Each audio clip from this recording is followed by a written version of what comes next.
21세기의 키워드로 우리의 역사를 살펴보는 시간이죠. 역사 데자뷰. 오늘도 공간역사연구소 박광일 소장님과 함께합니다. 안녕하세요. 안녕하세요. 자, 오늘이 9월 30일이니까 내일이 이제 10월 1일 제 73회 국군의 날입니다. 예전에는 이 여의도 광장, 지금은 공원으로 바뀌긴 했습니다만 광장에서 막 군인들 행진하고 막 그랬었는데 네. 뭐 그런 대규모의 행사는 지금 없지만 또 곳곳에서 국군의 사기를 올리고 또 의미를 되새기는 행사들이 이어질 것 같은데요. 자, 여기서 궁금증 하나 생겼습니다. 국군의 날은 왜 10월 1일로 제정을 한 겁니까? 네, 국군의 날이 정해지기까지 약간 과정이 있는데요. 네. 짐작하시겠지만 이제 1948년 정부 수립 후에 이제 국방부가 이제 설치가 되고 그 이전에 있었던 경비대를 포함해서 1949년에 이제 10월 1일 날 공군이 이제 창설되면서 이제 초기 모습을 갖추게 되는데요. 공군 창설일. 네, 그런데 공군 창설일은 아닙니다. 왜냐하면은 그때까지 3군이 각각 기념일을 따로 기념을 했습니다. 네. 그래서 육군은 처음에는 1월 15일 국방경비대가 발족한 날을 기념을 했고요. 네.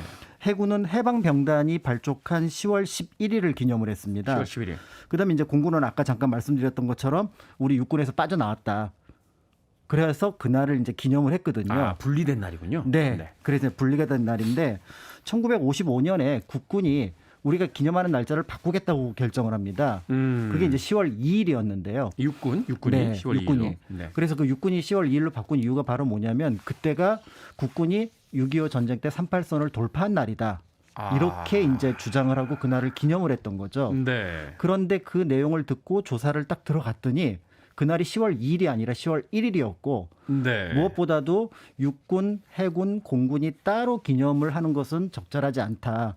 그래서 1950년 그러니까 10월 1일 날 제3사단이 양양 38선을 가장 먼저 올라갔었거든요. 양양 38선. 네. 그래서 이제 그 날을 기념해서 현재 10월 1일을 국군의 날로 기념을 하는 것이 지금까지 이어지고 있습니다. 제 3사단이 네. 3사단 또 나오신 분들 난리 나겠네요. 양양의 38선을 이제 최초로 돌파한 날이 10월 1일이었기 때문에. 네네네. 국군에.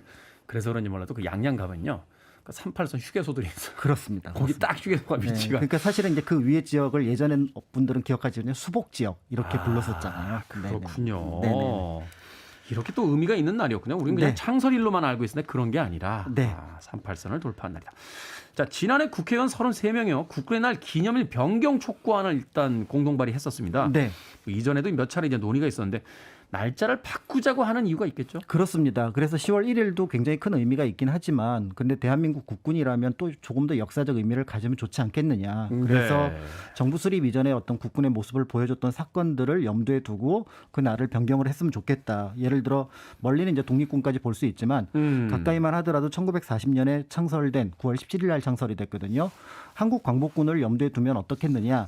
이런 얘기가 있었고요. 의미가 있네요. 그리고 이제 최근에 서울시청 보면은 이제 광복군의 어떤 실제 군복을 사진으로 찍어서 이제 그게 시청에서 발견된 어떤 유물이기도 한데요. 이제 그런 면에서 조금 더 이런 논의를 조금 더 진전시켜서 국군의 의미를 한번 살펴보자. 이렇게 이제 시작이 됐습니다. 그렇군요. 사실 여기에 대해서 이제 논쟁들이 좀 있잖아요. 뭐 국가 그 수립일을 언제로 봐야 되느냐, 뭐 국군 창설일을 언제로 봐야 되느냐, 뭐 광복군부터 봐야 된다, 뭐 이런 논의들이 계속 있는 거니까 논쟁도 있고. 국군의 시작을 언제로 보느냐 의견이 갈리는 것 같은데 그러다 먼저 광복군 언제 어떻게 조직된 겁니까 공식적으로? 광복군 앞에서 잠깐 말씀드렸던 것처럼 1940년 9월 17일인데요. 네. 사실 이제 1919년 4월 11일 대한민국 임시정부가 수립하면서부터 군대에 대한 관심을 갖게 됩니다. 그러니까 정부니까 군대가 있어야 된다.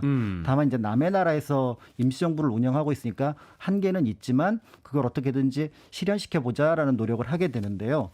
그 과정에서 만주 지역에 이미 활동하고 있던 어떤 독립군들을 임시정부랑 연결하는 작업을 하게 됩니다. 네. 그 과정에서 이제 임시정부가 수립됐다는 얘기를 듣고 예를 들어 서로 군정서라는 군부대가 있는데 원래 이제 군정부거든요. 근데 우리는 임시정부 밑에 있는 하나의 관청. 그러니까 네. 그런 의미로 군정서라는 표현을 씁니다. 군정서. 그래서 우리가 잘 알고 있는 청산리 전투의 북로 군정서도 사실 이제 그런 의미로서 우리는 이제 임시정부 휘하에 있는 군대다, 지휘를 받는 군대다, 이제 그런 의미를 갖고 있었고요. 그리고 이제 임시정부 자체도 우리가 군대를 기르기 위해서 뭔가 활동을 해야 되는데 그러려면 공군이 필요하다. 그래서 임시정부 안에서 이제 군인들이 몇 분 계셨는데 그 중에 한 분이 노백린 장군입니다. 네. 이분은 이제 미국까지 넘어가서 당시 이제 미국의 교포 중에서 쌀로 굉장히 큰 성과를 거둔 김종림 선생님이라는 분이 있는데 네. 그분의 도움을 받아서 비행장도 구하고 비행기도 몇 대 구하고 그리고 이제 비행사를 할 청년들도 구해서 실제로 공군의 모습을 한 2, 3년 동안 운영하기도 했었습니다. 훈련도 시키고. 네. 그렇지만 이제 짐작하시는 것처럼 1920년대 이후에 재정 문제라든지 그다음에 여러 어떤 국내외 상황, 임시정부의 위상 격하 이런 문제들 때문에 그런 것들이 이제 조금 어렵게 되고요. 그러다가 이제 1940년 이제 충칭에서 다시 이제 군대를 창설하게 되는데요. 이때 이제 37년 이후에 이제 중일 전쟁이 일어나게 되면 중국과 뭔가 연합 작전도 펼쳐야 되고 그다음에 관내에 많은 교포들이 있으니까 그들을 바탕으로 해서 해야 된다. 다만 이제 중국 정부 군사위원회의 어떤 양해 속에서 이루어져야 된다는 점에서 중국에서 창설이 됐습니까? 그렇죠. 그런 면에서 이제 조금은 아쉬움이 있지만 그래도 이제 1940년 9월 17일 이제 충칭의 가릉빈관이라는 호텔에서 우리가 알고 있는 광복군 총사령부 성립 전례식이라고 하는 행사가 이루어지면서 광복군이 이제 성립이 됩니다. 공식적으로 이제 1940년 9월 17일을 광복군의 네네네. 이제 최초의 출발점으로 본다. 물론 그 이전에 여러 움직임들이 있었습니다. 맞습니다. 네. 이때 광복군에 지원한 사람들은 어떤 분들입니까? 기본적으로 이제 중국 관내에 이제 활동을 하고 있었고요. 네. 37년 이후에 만주 쪽에서 활동이 어렵게 되면서 많은 분들이 광복군으로 넘어오게 됩니다. 그러면서 이제 그 최고 지휘부를 보게 되면 이제 총사령이 지청천, 그다음에 이제 참모장이 이범석. 그래서 아마 익숙한 이름들이 들릴 것 같고요. 네. 그래서 처음에는 규모가 작지만 나중에 이제 관내에 있는 중국 영토 안에 있는 교포들을 청년들을 모아서 한 3개 사단을 만든다라는 목표를 3개 사단이면 굉장한 명령이네요. 목표를 세웠습니다. 그리고 이제 그래서 우리가 보통 이걸 광복군 창설이라는 표현도 쓰는데 이걸 사령부 창설. 광복군은 이미 있었고 그걸 이제 조직화내는 그렇죠. 조직화해내는 네. 사령부가 창설된다. HQ를 이제 창설한다. 이런 의미로 봤던 것 같고요. 다만 이제 상황이 녹록치 않아서 처음에는 한 300명 정도로 시작을 했는데 1945년까지도 그 숫자가 많이 늘지는 않았어요. 한 7에서 800명 정도가 되게 됩니다. 공식적으로는. 네, 그래서 이제 이런 부분에 대해서 좀 비판적인 의견이 있기는 한데요. 고려 때 굉장히 흥미로운 사건이 있었습니다. 공민왕이 이제 그 몽골에서 이제 고려의 왕으로 들어왔는데 당시 이제 몽골에서 여러 지역에서 반란이 일어났거든요. 네. 장사성이라는 어떤 반란군이 일어나니까 고려에다가 파병을 요구한 겁니다. 그래서 이제 고려에서 한 2,000명 정도를 보냈어요. 근데 몽고의 이제 그 반란군들 진압하기 위해서. 네, 그러니까 이제 공민왕이 아직까지는 이제 반원 개혁 정책을 펼치기 전이었었는데 그런데 이제 이 2,000명이라는 숫자가 굉장히 조금은 작잖아요. 근데 이 숫자가 적음에도 불구하고 사실은 이게 거국적인 군대였는데 이게 장사성 반란군 앞에 도착했을 때는 23,000명이 됩니다. 근데 어떻게 그런 일이 벌어지죠? 2,000명을 출발시켰는데 도착했더니 2만 명이 넘어 있다고요? 그러니까 평양에서 출발할 때 2,000명이었는데 압록강을 넘으면서 그다음에 북경에 도착하면서 각 지역에 있었던 고려 사람들이 이제 모집이 된 거죠. 그래서 고려군이 지금 몽고의 반란군들을 토벌하러 간다라고 하니까 지역에 있던 고려 그 사람들을 이제 초모 작전을 펼쳐서 그래서 이제 그 23,000의 대군으로 전쟁을 하게 되고 그래서 여기서 이제 몽골군 원나라군이 별거 아니구나 하면서 우리가 알고 있는 반원 정책이 실시가 되거든요. 네. 그런 면에서 볼 때 수백 명에 불과한 광복군이지만 예를 들어 전황이 급변한다든지 또 우리에게 무기가 주어진다면 그렇다면 굉장히 많은 청년들이 호응을 할 거다. 그런 의미에서 중심이 있느냐 없느냐가 굉장히 중요하다라는 관점으로 광복군을 보실 수가 있을 것 같습니다. 정규군의 규모야 뭐 50에서 60만 정도 됩니다만 대한민국에서 군대 갔다 오신 분들 지금도 다 간단한 교육만 받으면 총기 다 사용할 수 있는 분들이잖아요. 예비군들 무섭잖아요. 무섭죠. 네, 무섭습니다. 짝다리를 짚으셔서 그렇지 아주 무서운 분들입니다. 자, 음악 한 곡 듣고 와서 10월 1일 국군의 날을 앞두고 광복군에 대한 이야기 계속 나눠보도록 하겠습니다. 역시 힘이 있어야 평화도 있는 거죠. 스냅의 The Power. 빌보드 키드의 아침 선택 KBS 2라디오 김태현의 프리웨이 역사 데자뷰 박광현 소장님과 함께 이야기 나누겠습니다. 자, 앞서 광복군이 어떻게 조직이 됐는지 말씀을 해주셨는데 국군의 날을 광복군 창설일로 바꾸자 이렇게 의견이 나올 정도면 의미 있는 활약을 분명히 했다는 거죠. 그렇습니다. 그래서 이제 1941년에 이제 진주만 기습이 있게 되면서 태평양 전쟁이 발발했을 때 일어났을 때 일본에 대한 이제 선전포고를 하게 되고요. 네, 그다음에 선전포고를 했군요, 일본에게. 네, 그다음에 이제 그 전쟁 막바지인 1945년 2월에 그 독일에도 선전포고를 합니다. 그래야 이제 그들의 어떤 전순국 회의에 참여할 수 있다라는 명분 때문이었기 때문인데요. 네. 그런데 이제 문제가 있었던 거는 중국 정부의 지원을 받는 과정에서 결국은 활동의 제약도 있게 되는데 이게 이제 전황이 급박해지니까 1944년에는 일부 느슨해지고요.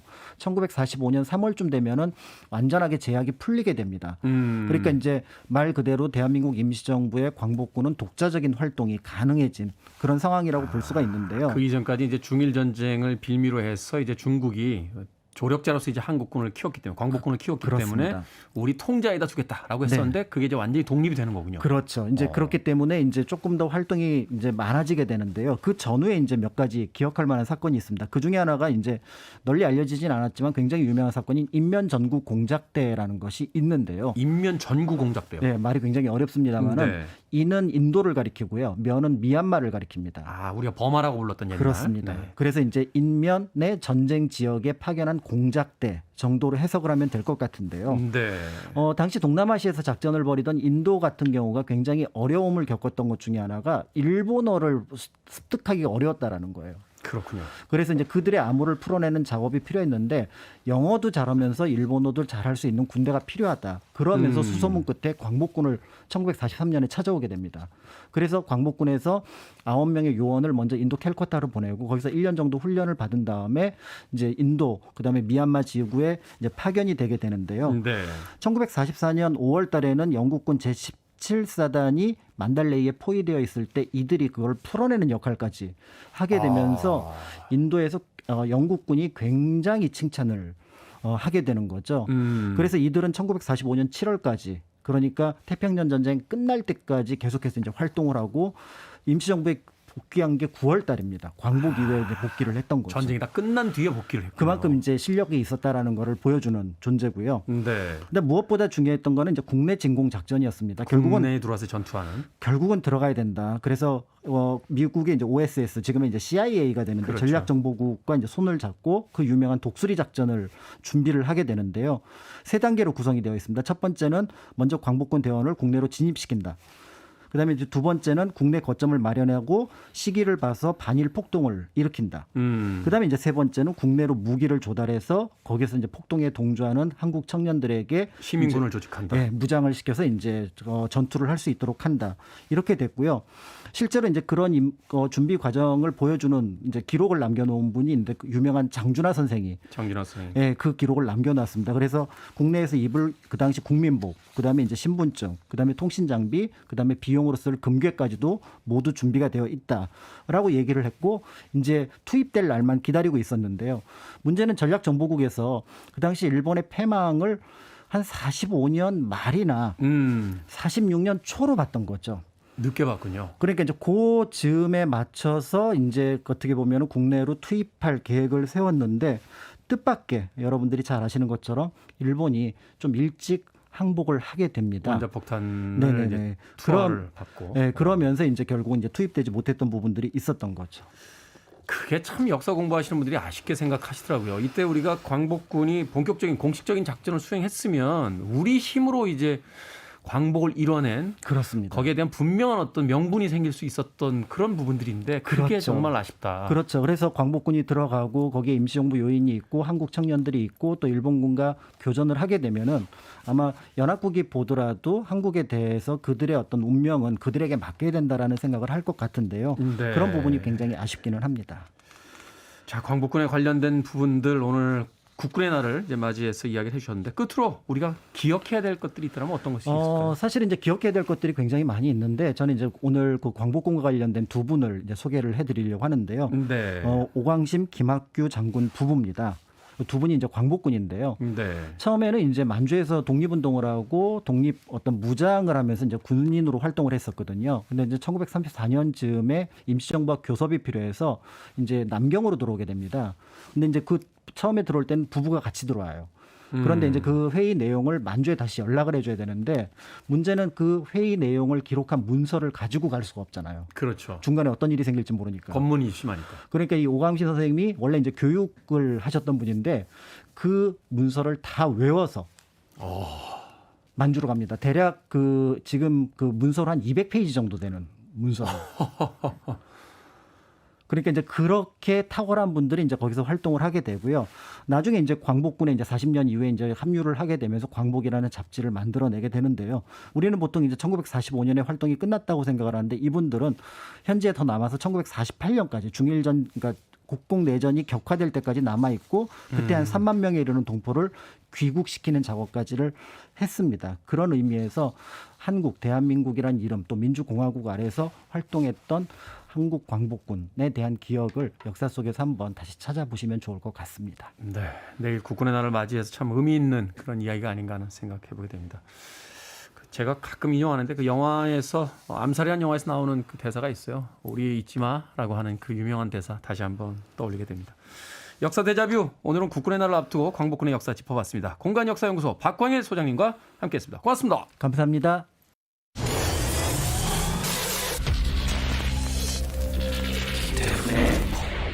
Freeway.